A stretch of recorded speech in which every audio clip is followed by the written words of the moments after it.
The moment Donald Trump walked onto the Real Time with Bill Maher stage, there was an electricity in the air no script could replicate. The liberal-leaning studio audience didn't clap out of excitement. They clapped out of disbelief. This wasn't just a guest appearance. It was a cultural detonation waiting to happen. Bill Maher stood center stage, arms crossed, the unmistakable mix of smugness and readiness painted across his face. He had taken down senators, actors, and even archbishops with wit and sarcasm. But tonight was different. Tonight, he would try to dismantle the man who had upended American politics with one-liners, bluster, and an almost superhuman disregard for elite approval. "Ladies and gentlemen," Maher began, "joining me tonight is a man who thinks truth is a four-letter word and that Twitter is a substitute for leadership, Donald J. Trump." Laughter filled the room. But Trump's entrance silenced it faster than expected. He didn't wave. He didn't fake charm.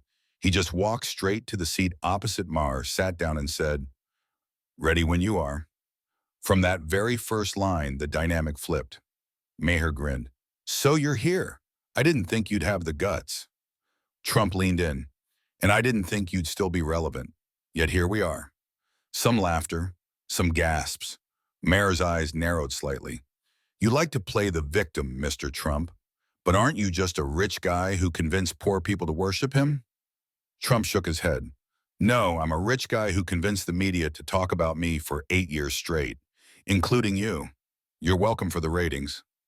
The audience, used to laughing at the guest, found themselves pausing. Maher adjusted in his chair. He was expecting bombast, but he got precision. "I don't think you understand the damage you've done," Maher shot back. "You've lowered the bar for truth, for dignity, for basic human decency." Trump smiled, that signature smirk that could be mistaken for indifference or calculation. "That bar was already in the gutter. I just stopped pretending otherwise." The back and forth wasn't following the expected late-night formula. Maher was sarcastic, as always, but Trump wasn't flustered. He wasn't defensive. He was surgical. And more importantly, he seemed to be reading the audience better than Maher. "You say you want free speech," Maher pressed, "yet you call everything you don't like fake news. Isn't that hypocritical?"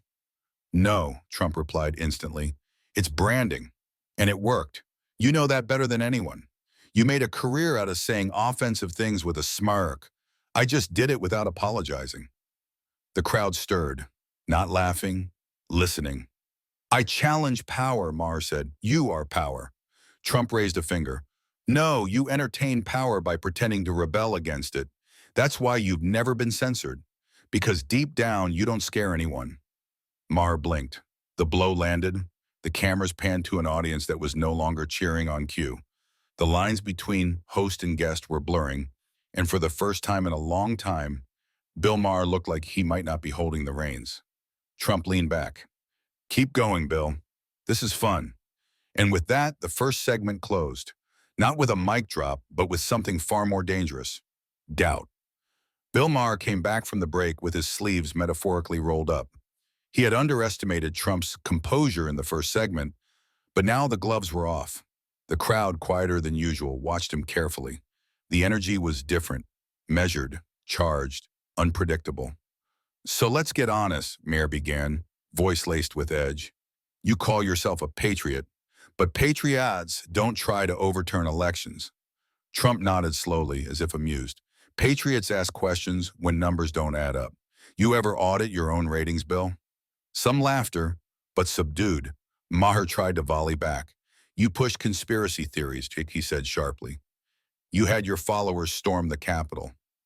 You made lies louder than the law." Trump's reply was swift. "You make your living mocking religion, government, and half the country's values. And I'm the one accused of undermining institutions?"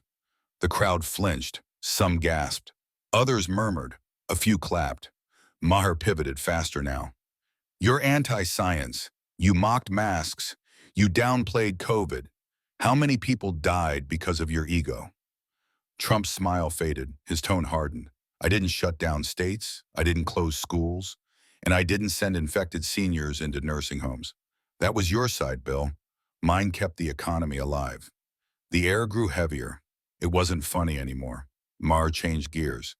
So it's all someone else's fault, huh? Nothing's ever your responsibility. Trump leaned forward. I take credit when I win. I take heat when I don't. But I don't hide behind sarcasm and studio lights pretending I'm changing the world from a leather chair. The camera caught Maher's jaw tighten. I use my platform to fight ignorance, Maher fired. You use it to flatter it, Trump snapped. You think making jokes about the South, religion, and conservatives makes you brave? It makes you predictable. The studio was stunned. Maher blinked. You're lecturing me on honesty? I'm showing you that your moral high ground has no foundation, Trump said. You speak to the same crowd every week. I speak to the forgotten crowd that stopped watching you years ago. The silence was pierced by applause from the back rows of all places. Bill leaned back, visibly rattled. You think you're some working-class hero? I think I'm the only one at this table who's actually been on a construction site, Trump replied. That one landed hard. For the first time, Maher appeared unsure. His next card stayed untouched. He looked at the crowd, then back at Trump. You turned political discourse into a circus, he muttered. No, Bill, Trump said calmly. I just showed everyone the tent was already there. The audience didn't know what to do. Laugh, clap, argue. Maher sighed. All right, I'll give you this. You came in ready to brawl. Trump shook his head. No, I came to win. The music began to swell for the next break, but this time it was Maher who looked relieved to be cutting away. As the final segment opened, the audience had changed. They weren't there for the punchlines anymore. They were leaning forward, watching what had become less of a comedy show and more of a rare cultural collision. Trump hadn't just held his ground, he had slowly shifted it beneath Maher's feet. The lights came back up. Maher smiled, but there was tension in his posture. You know, he said, I always thought you were dangerous because you didn't respect the norms. But maybe the real danger is how easily people believe you. Trump crossed one leg calmly. People believe me because I say what they already know, but you won't admit that the media doesn't tell the full truth. That elites in both parties have failed them. That this studio and every camera here wouldn't be on if I wasn't sitting in this chair. Maher attempted to interrupt. I give plenty of airtime to critics of the left. I criticize my own side. From within your safety net, Trump replied. You criticize the left the way a boxer taps his sparring partner. Softly, safely, but you swing at me like it's the real match, and I don't need gloves. This time laughter came, not at Trump, but at the brutal precision of the jab. Even Maher gave a dry laugh, conceding the point. All right then, he said, let's finish strong. Say it clearly. Do you believe the election was stolen? Trump's eyes didn't blink. I believe the system is broken. I believe it favors insiders. And I believe if we don't restore faith in how votes are cast and counted, we won't have a country much longer.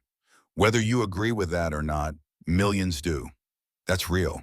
You want to mock that? Go ahead. Maher stayed silent.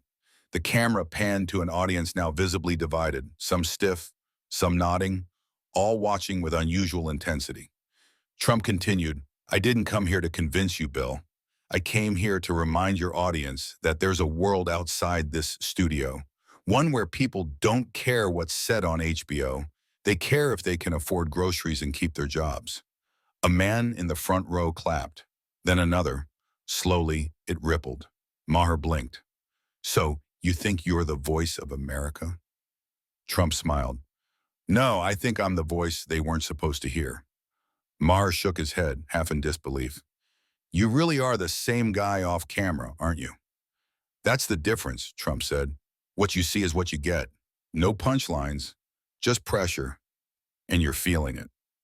The clock was ticking down, but no one moved. Even the band didn't dare prep the outro. Maher exhaled. Well, I have to say, this wasn't what I expected.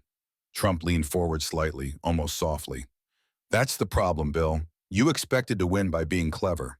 I came to win by being clear. The final applause came not on cue, but with sincerity. Not everyone agreed, not everyone clapped, but no one doubted they had witnessed something unscripted, unfiltered, and unforgettable.